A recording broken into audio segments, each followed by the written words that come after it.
So, die Weihnachtsgeschichte kann man eigentlich zusammenfassen in einem Satz. Was ist, wenn Gott unsere Pläne durchkreuzt? Maria und Josef, die hatten so Pläne und die haben gedacht, ja, wir sind jung und dann werden wir uns verloben und dann sind wir verheiratet und dann sind wir verschieden. Und dann werden wir ein Haus bauen und alles läuft so ab, wie es eben aufläuft. Und dann kommt Gott mit einem Engel und zerbricht einfach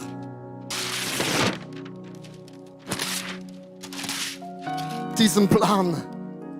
Und das haben wir Menschen nicht gerne, wenn Gott plötzlich unsere Pläne so durchkreuzt, weil wir haben Gedanken, wie das Leben verlaufen muss. Aber Gott unterbricht manchmal unser Leben spektakulär, ansatzlos, so wie wir es nicht gedacht haben. Und im Jesaja Kapitel 55, Vers 8 und 9 steht in der Bibel geschrieben, dass Gottes Gedanken sind sehr oft nicht unsere Gedanken. Und auch Gottes Wege sind fast nie die Wege, die wir gehen würden.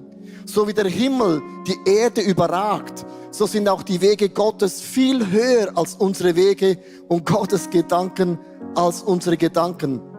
Ja, das liest sich ganz, ganz gut, diesen Bibelvers, wenn alles so läuft, wie es eben läuft, wie man es gerne hätte. Aber was ist, wenn Gott wirklich deinen Plan in deinem Leben einfach durchbricht und dich nicht dabei fragt, wieso er es tut? Ich habe für mich so ein Bild entwickelt, und das Bild von einem Schaf, weil die Bibel sagt, wir sind Schafe. Und ein Schaf hat verschiedene Eigenschaften. Zum Beispiel ein Schaf ist mega blind, sieht nur 7 Meter weit mit Linse oder ohne Linse. Ein Schaf ist nicht so intelligent und ein Schaf ist kein Lastentier. Also wenn Gott sagt, ihr seid meine Schafe, sagt Gott, ihr seid blind und doof und blöd, aber macht euch keine Sorgen, immerhin. So, wenn Gott das so sagt, habe ich immer gedacht, das ist gar nicht lustig. Aber aus der Perspektive Gottes ist es effektiv so, dass wir im Gegensatz zu Gott blind sind, weil wir oft nicht sehen, was Gott sieht, wenn er das in unserem Leben bewirkt. Und wir auch nicht verstehen, was denn daraus Gutes entstehen sollte. Weil Maria hat nur gedacht, ich werde schwanger durch den Geist Gottes und was soll daran Gutes sein? Und erst Jahre später hat sie gesehen, dass Gott einen neuen Plan aufgeschlagen hatte und der war riesengroß. So Simon, das ist unser Sohn neben mir. Du hast es auch erlebt, du wolltest ja heiraten. Das ist cool. Dann kam Corona. Nicht so cool. Börse und die Vorschläge.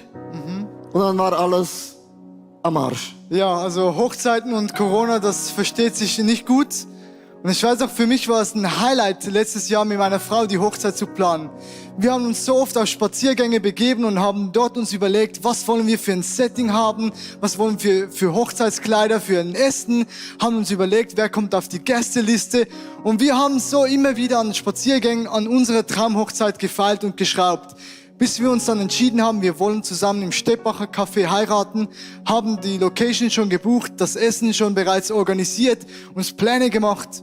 Und dann 2 Wochen vor der Hochzeit kam die Maßnahme raus, nur noch zu 10 darf man sich zu Hause treffen. Und das war so ein Riesenschlag ins Gesicht für unsere Hochzeit, für das, was wir uns gewünscht hätten. Und wir haben gemerkt, das war ein Moment, wo Gott krass einfach unsere Träume zerrissen hat, durchkreuzt hat und wir uns überlegen mussten, ja, geht das überhaupt, Hochzeit mit 10 Personen? Wir sind nochmal spazieren gegangen und haben uns überlegt, gut, mit 10 Personen können wir knapp unsere Familie einladen. Das funktioniert, der Pastor ist ja schon zu Hause. Ich zähle als eine halbe Person Genau. von meinem Gewicht, ja. Der voll ist so. Und wir haben dann uns überlegen müssen, ja, wie können wir trotzdem diesen Traum, den wir in uns haben, von der Hochzeit verwirklichen? Und ich muss einen riesen Danke aussprechen an dich und an unsere Familien, die haben sich so ins Zeug gelegt, dass dieser Tag einer der besten Tage, der besten Hochzeiten überhaupt für uns geworden ist. Wir haben den Hochzeitstag begonnen im Viadukt, haben uns dort die Haare in einer super coolen Location schneiden lassen und das war ein Riesentraum für uns. Wir sind dann weitergegangen bei uns ins Wohnzimmer, weil wir haben gesagt, mit 10 Personen, da kann man auch im Wohnzimmer heiraten, warum nicht? Machen wir sowieso aus einer speziellen Situation noch eine spezielle Hochzeit draus. Dave Cool hat uns dann erwartet im Wohnzimmer. Wir haben dann zusammen Worship-Songs gesungen und die Atmosphäre, die war so göttlich geprägt und so intim. Und online gestreamt. Das war eine hybride Hochzeit. Für meine Großmutter und die Großeltern haben wir online aufgenommen. Und das Krasse war, als wir nach Hause gekommen sind ins Wohnzimmer, wir haben es nicht wiedererkannt. Weil meine Eltern haben dieses Wohnzimmer umgebaut in eine Märchenlandschaft. Die haben unzählig viele Kerzen aufgestellt. Wir haben ein Video und es sah so schön aus, so spektakulär. Und ich habe gemerkt, Gott hat unsere Pläne von der Hochzeit durchkreuzt. Doch als ich das angeschaut habe und gemerkt habe, was aus diesem Wohnzimmer geworden ist, habe ich gemerkt, Gott hat nach einem Jahr, wenn ich zurückschaue, etwas so viel Krasseres gemacht, als wir es uns jemals hätten vorstellen können. Weißt du, Simon, weil wir ja die Candlelight ja mit praktisch keinen Leuten durchführen konnten, hatten wir Kerzen. Das ist so. Dann habe ich die einfach geholt beim ICF, bei mir aufgestellt und wieder dann in das ICF gebracht und niemand hat es gemerkt. Also Gott hat wirklich im letzten Jahr deine Hochzeit auf den Kopf gestellt. Du hast eine hybride Hochzeit gemacht und es kam ganz, ganz krass raus. Simon, das Zweite ist auch krass. Du hast schon als Kind, hast du immer davon geträumt, du willst dann Hollywood-Filme produzieren mit Gott und so und du wirst ein Studio bauen wie Disney-Welt und so. Und ich habe gedacht, wer will das bezahlen? Und ich habe gelernt als Eltern, man darf die Träume der Kinder und auch der Erwachsenen nie kommentieren. Ich habe gesagt, das ist nicht mein Problem, du musst das Geld zusammen raisen. Und du hattest immer davon geträumt, ich werde Filme machen für meinen Gott im Himmel. Und schon als kleines Kind, jeden Urlaub, egal wo wir gewesen sind, da war eine Kamera dabei, wir mussten immer mitmachen beim Film. Und ich möchte ganz kurz mitnehmen in unsere Wohnung. Schon in jungen Jahren habt ihr einen Clip gemacht, Holz auf Holz, oder heißt der Clip? Und hier ist ein Beispiel.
Ja, das ist einer meiner ersten Filme, den ich produziert habe. Und was mich selber beeindruckt ist, wie lange mich schon dieser Wunsch, Filme für Jesus zu produzieren, mich begleitet. Schon seit ich klein bin, habe ich gewusst, ich will eines Tages Filme produzieren, die der Welt von Jesus erzählen. Und ich ging dann ins Gymnasium, habe es abgeschlossen und wusste, ich kann studieren gehen. Und mein Traum war es, Filmregie zu studieren. Doch ich hörte, wie Gott mir sagte, Simon, ich möchte nicht, dass du ein Studium beginnst, sondern dass du dich in die Kinderkirche investierst. Und ich habe das gemacht, habe gesagt, hey, ja Gott, ich liebe es, den Kindern zu predigen, ich liebe meinen Beruf. Doch ich wusste, irgendwie ist die Frage in meinem Herz geblieben, der Wunsch in meinem Herz geblieben, was mache ich mit meinem Traum, Filme zu produzieren? Ich habe dann immer wieder Leute getroffen, die eben in so einem Filmstudium waren und die haben gesagt, hey Simon, wenn du Filme produzieren willst, dann ist es so wichtig, gerade in der Künstlerbranche, dass du dich connectest, dass du Kontakte knüpfst mit anderen Filmbegeisterten und so ein Netzwerk aufbaust. Und das Zweite, du brauchst unbedingt das Know-how, um Filme zu produzieren, sonst geht das nicht. Und ich habe gemerkt, irgendwie konnte ich keinen Reim darauf finden, wie Kirche, Kinderkirche und Film zusammenpassen soll und wie ich zu diesem Know-how und zu diesen Kontakten kommen soll. Und ich dachte mir, ja Gott, ich liebe es bei den Kindern, aber was ist mit meinem Wunsch, Filme zu produzieren? Was ist mit diesem Traum, den ich schon lange in mir trage? Und dann kam letztes Jahr Corona und vom einen Sonntag auf den anderen wurde die Kirche geschlossen. Und wir haben uns als Team zusammengesetzt und haben gedacht, hey, was machen wir in dieser Zeit, wo wir keine Kirche vor Ort halten können? Und wir sind vom einen Moment auf den anderen in ein komplettes Online-Team, haben wir uns umtransformiert. Und von 0% Filmen haben wir von der einen Woche auf die andere jede Woche, jeden Sonntag bis zum heutigen Tag mindestens eine YouTube-Episode hochgeladen. Und das ist für mich ein krasser Beweis von Gottes Pläne. Dass seine Pläne so viel größer sind als das, was wir uns vorstellen. Er durchkreuzt manchmal unsere Pläne, doch er hat so was Krasseres für uns bereit. Jetzt erst gerade diesen Monat haben wir die 1000 Abonnentengrenze beim Kids Channel geknackt. Und das ist für mich so ein Beweis, dass Gott sagt, hey Simon, wenn ich dich hier in die Kinderkirche setze, dann ist es nicht grundlos, sondern mein Plan, der ist größer als das, was du dir jemals vorgestellt hast. Und bis zum heutigen Tag haben wir bereits über 100 Episoden hochgeladen und jeden Tag darf ich mir Gedanken machen, was kann ich als nächstes für eine Filmepisode hochladen. Und mein Traum wurde über Nacht wahr. Come on. Yeah! Woo! Ihr liebe Leute, stell dir mal vor, du willst Filme machen, hast kein Geld, kein Studio, nichts. Und dann kommt Corona. Und die einen sagen Halleluja und die anderen sagen Halleluja. Manchmal durchbricht Gott wie bei Maria und Josef die Pläne dramatisch. Und du verstehst Gott nicht. Maria sagte zu Gott, und das ist Schlüssel, Gott, ich verstehe es nicht, ich begreife es nicht, aber ich möchte mich dir zur Verfügung stellen. Und Glauben bedeutet, dass Gott seine Hand bewegt. Und Vertrauen bedeutet, dass du das Herz von deinem Gott im Himmel berührst.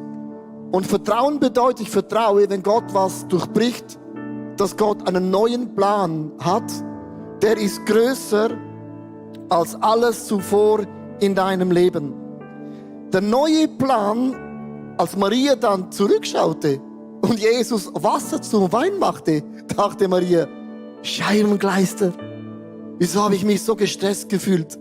Wieso war ich so in Panik geraten? Die rote Linie, die Hand Gottes, die war ja immer da und ich war die Einzige, die es vielleicht nicht gesehen hat. Und wenn Gott in deinem Leben Dinge durchbricht, kann es sein, dass du die einzige Person dich fühlst, die das nicht sieht. Darum zurück zum Schaf. Blind, blöd, aber wir machen uns keine Sorgen. Und ich möchte dich einladen in einem Gebet, weil auch für mich ist die Corona-Season, hat Gott so viele Pläne gebrochen. Und wenn man Gott sein Leben hinhält, bewegt Gott seinen Arm und du wirst das Herzen von diesem Gott im Himmel berühren. Ich möchte noch einen Vers vorlesen. In Jeremia 29, Vers 11 steht geschrieben, wo Gott sagt, er kennt die Gedanken, die er über uns denkt. Also Gott vergisst nicht die Gedanken, die er über uns denkt.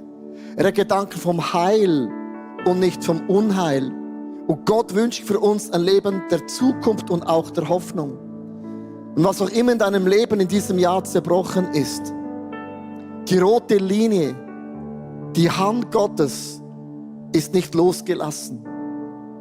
Lass uns unsere Augen schließen, live, online zusammen und einfach Gott unser Leben nochmals ganz neu in seine Hände legen. Lieber Gott im Himmel, ich danke dir, dass du deine schützende Hand über meinem Leben hältst. Nichts kann mich reißen aus deiner Hand. Deine Güte und deine Treue umgeben mich jede einzelne Sekunde. Aber ich möchte hören, was du mir sagen möchtest in meinem Zerbruch. Du lässt Dinge zu, damit etwas Neues, Größeres entstehen wird. Gott, beweg deine Hand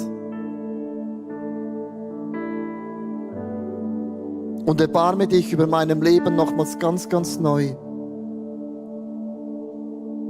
Was ich jetzt gerne im Gebet machen würde, ich mache das fast jeden Sonntag. Ich möchte euch jetzt einen Moment Zeit geben, online und live, Gott ein ganz kurzes Wundergebet zu beten. Vielleicht hast du eine Sache. Wenn du weißt, Gott würde heute ein Wunder bewirken, was würdest du ihn fragen? Lass uns für einen Moment, wo auch immer du bist, das kann dein erstes Gebet sein, das du jetzt zu Gott emporbringst. Aber ich möchte dich bitten, formuliere jetzt ganz, ganz kurz, was wäre dein Wunsch, dass Gott in deinem Leben eingreifen wird?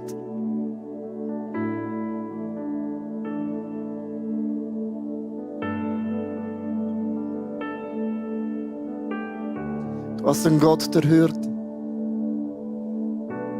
Du hast einen Gott, der sieht. auch ein Gott, der mitfühlt. Lieber Gott, du hast alle Gebete jetzt gehört von den Frauen und Männern, die wir zu dir bringen. Und wir glauben, dass Weihnachten dann eben geschieht, wenn wir wissen, du bist in der Position.